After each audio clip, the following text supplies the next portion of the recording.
Hi friends, welcome to Arunji kitchen. இன்னைக்கு நம்ம வீடியோவில் சூப்பரான சன்னா மசாலா எப்படி பண்ணுறது அப்படிங்கிறதான் பார்க்க போகிறோம். அதுக்கு முன்னாடி சப்ஸ்கிரைப் பண்ணாதவங்க சப்ஸ்கிரைப் பண்ணிக்கிங்க, அப்படியே பெல் ஐக்கானையும் போட்டு வச்சுக்கோங்க. இப்போ சன்னா மசாலா பண்ணுறதுக்கு நான் 2 பெரிய வெங்காயத்தை எடுத்து ஒரு கொஞ்சம் எண்ணெய் ஊற்றி அதை போட்டு வதக்க போகிறேன். 2 பெரிய வெங்காயம் மட்டும் எடுத்துக்கோங்க. இந்த 2 பெரிய வெங்காயத்தை நீங்கள் பெரிய சைஸாக கூட கட் பண்ணிக்கலாம். ஏன்னா நம்ம அரைக்கிறதுக்காக தான் நான் இப்போ வதக்க போகிறோம். ஸோ இந்த பெரிய வெங்காயம் வதங்கினதும் என்ன பண்ணுறீங்க அப்படின்னா, நல்லா 2 பெரிய தக்காளி எடுத்து வச்சுருக்கேன். அந்த தக்காளியும் இதில் போட்டு நல்லா வதக்கி விடுங்க. இப்போ இந்த தக்காளி இதில் நல்லா வதங்கி வரணும். இது வந்து நல்லா வதங்குச்சு அப்படின்னா தான் வந்து டேஸ்ட் நல்லாயிருக்கும். புளிப்புத்தன்மை எல்லா பக்கமும் பட்டு நமக்கு தனி டேஸ்ட் கிடைக்கும். இப்போ மசாலாஸ் ஆட் பண்ணிக்கலாம். 1 ஸ்பூன் மிளகாய் தூள், 1 ஸ்பூன் மல்லித்தூள் போட்டுக்குங்க, நல்லா கிரேவியாக கிடைக்கிறதுக்காக. நல்ல வாசனையாக இருக்கணும் அப்படிங்கிறதுக்காக நான் கொஞ்சம் கரம் மசாலாவும் எடுத்திருக்கேன். ஒரு 1/2 ஸ்பூன் அளவுக்கு கரம் மசாலா எடுத்துக்கோங்க. பாருங்க, நான் ஒரு 1/2 ஸ்பூன் தான் எடுத்திருக்கேன். அதுக்கப்புறம் ஒரு ஸ்பூன் இஞ்சி பூண்டு பேஸ்ட் எடுத்துக்கோங்க. இல்லை நீங்கள் இஞ்சி பூண்டு விழுது நீங்களா வந்து எப்படின்னா இஞ்சி கொஞ்சம் பூண்டு கொஞ்சம் கூட போட்டுக்கலாம். ஏன்னா அரைக்க தான் போகிறோம். நான் வந்து இஞ்சி பூண்டு பேஸ்ட் இருக்கனால நான் இஞ்சி பூண்டு பேஸ்ட் எடுத்துக்கிட்டேன். இப்போ இந்த மசாலாஸ் எல்லாம் நம்ம கருகாமல் பார்த்துக்கணும். அதுக்காக என்ன பண்ணணும் அப்படின்னா, எல்லா பக்கமும் இந்த மசாலா படுற மாதிரி கலந்து விட்டுட்டு தண்ணி ஊற்றிடுங்க. கொஞ்சம் எப்படி பண்ணுறீங்க அப்படின்னா, ஒரு 1/2 டம்ளர் அளவு தண்ணி எடுத்துக்கோங்க. 1/2 டம்ளர் தண்ணி ஊற்றி நல்லா இதில் வந்து ஊற்றி வேக வச்சிங்க அப்படின்னா அந்த மசாலாஸ் எல்லாம் கருகாது, பச்சை வாசனை போயிடும். அதுக்காக நல்லா 1/2 டம்ளர் தண்ணி ஊற்றி இதை நல்லா கொஞ்சம் மூடி கூட வச்சுருங்க. ஒரு 2 நிமிஷம் மூடி வச்சிட்டிங்க அப்படின்னா இந்த தண்ணி வற்றிடும். அதுக்கப்புறம் நீங்கள் அரைச்சிக்கலாம் எடுத்து. இப்போ பாருங்கள், இந்த மசாலாஸ் எல்லாம் இப்போ பச்சை வாசனை போகணும். அது வரைக்கும் தான் வந்து இந்த தண்ணி ஊற்றி நம்ம வேக வைக்கிறது. பாருங்கள், இந்த மாதிரி ஆனதுமே நீங்கள் என்ன பண்ணுறீங்க அப்படின்னா, நல்லா ஆற வச்சு ஒரு மிக்ஸி ஜாரில் போட்டு நல்லா அரைச்சி எடுத்து வச்சுக்குங்க. ஏன்னா அப்படின்னா ஆறாவதுக்கு முன்னாடி அரைச்சிங்க அப்படின்னா வந்து டேஸ்ட்டு போயிடும், மிக்ஸியும் கெட்டு போயிடும். அதனால நல்லா ஆற வச்சு எடுத்துட்டு இப்போ ஒரு பேனில் எண்ணெய் ஊற்றி 2 பட்டை, 2 கிராம்பு, 3 ஏலக்காய் போட்டுக்குங்க. நல்லா வாசனையாக இருக்கும். அதுக்கப்புறம் ஒரு கொத்து கருவேப்பிலையும் இதில் சேர்த்துக்கிட்டிங்க அப்படின்னா இன்னும் நல்லாவே மணமாக இருக்கும்.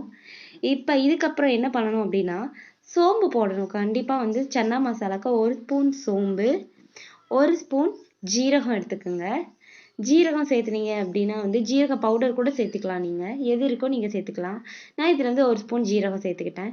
இப்போ இதை நல்லா வதக்கி விட்டுட்டு இப்போ நீங்கள் அரைச்சி வச்சுருக்கீங்கள்ல மசாலா, அதை எல்லாத்தையும் எடுத்து இதில் ஆட் பண்ணிக்கிங்க. பாருங்கள், நான் மசாலாலாம் எடுத்து நல்லா வதக்கி அரைச்சி வச்சேன்ல, அந்த மசாலா வந்து இதில் ஆட் பண்ணியிருக்கேன்.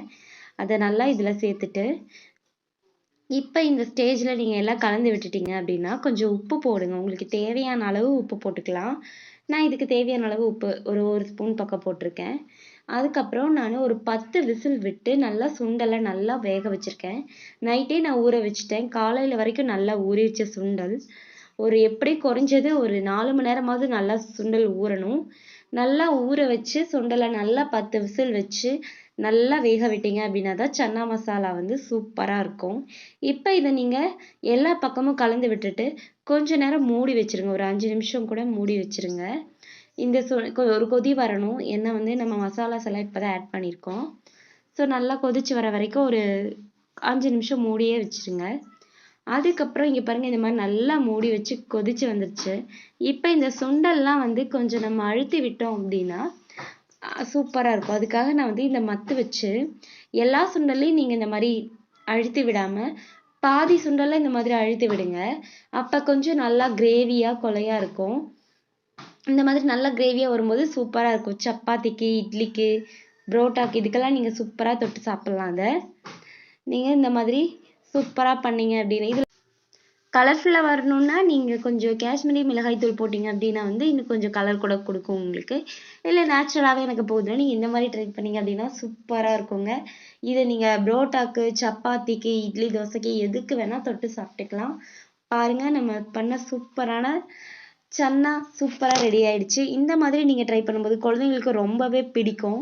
சும்மா எப்பவும் போல் நம்ம சும்மா சால்னா, இட்லிக்கு வந்து சாம்பார் இந்த மாதிரி தொட்டு கொடுக்குறதுக்கு பதிலாக நீங்கள் இந்த மாதிரி ஒரு டைம் ட்ரை பண்ணீங்க அப்படின்னா ரொம்ப ஹெல்த்தியாகவும் இருக்கும், சூப்பராகவும் இருக்கும். சுண்டல் சாப்பிடாத குழந்தைங்க கூட நீங்கள் இப்படி பண்ணி கொடுத்தீங்க அப்படின்னா சூப்பராக சாப்பிடுவாங்க. கொஞ்சம் கூட மிச்சமே வைக்க மாட்டாங்க. பாருங்க நம்ம பண்ண சன்னா எப்படி சூப்பரா இருக்கு அப்படின்னு. நான் வந்து இதை இப்போ சப்பாத்திக்கு தொட்டு சாப்பிட போறேன். நீங்களும் உங்க வீட்ல செஞ்சு பாருங்க. பிடிச்சிருந்தா கமெண்ட்ல சொல்லுங்க. அப்படியே நம்ம சேனலை சப்ஸ்கிரைப் பண்ணாதவங்க மறக்காமல் சப்ஸ்கிரைப் பண்ணிக்கிங்க. கண்டிப்பாக இதை நீங்கள் ட்ரை பண்ணி பார்க்கணும். எப்படி வந்துச்சுன்னு மறக்காமல் கமெண்ட்டில் சொல்லுங்கள். தேங்க்யூ.